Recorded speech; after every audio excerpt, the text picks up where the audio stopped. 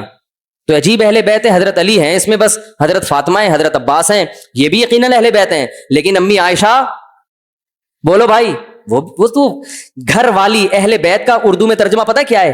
گھر والے. تو جب کوئی کہتا ہے نا میرے گھر والے، تو اس میں سب سے پہلے بیوی آتی ہے کہ نہیں آتی ہے؟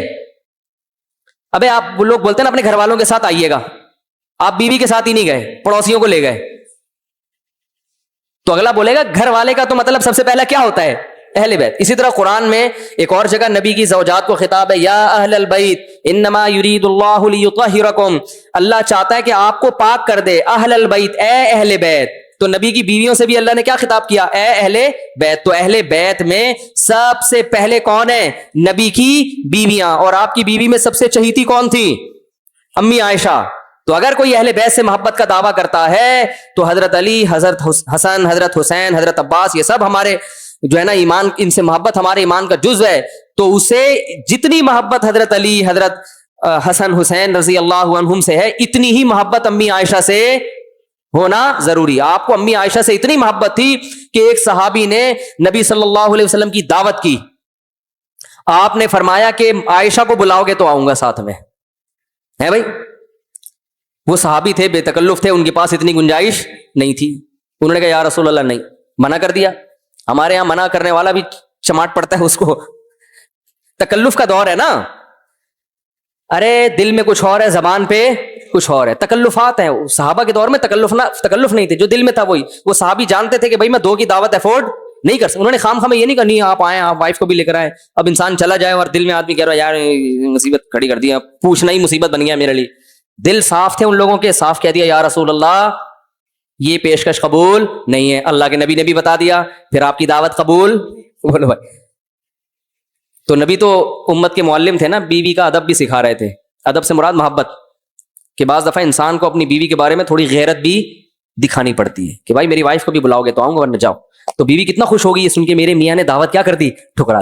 آج الٹا ہو رہا ہے، ابے تو نے بھابھی کو خام ہمیں بلا لیا یار. یہی ہوتا ہے.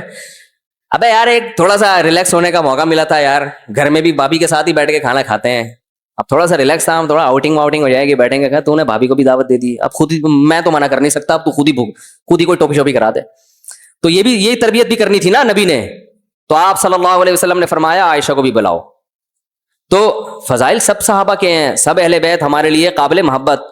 لیکن جیسے حضرت علی کی بات نرالی ہے بھائی، بے شک اس میں دو رائے نہیں ہو سکتی، تو امی عائشہ کی بات بھی کیا ہے، نرالی ہے.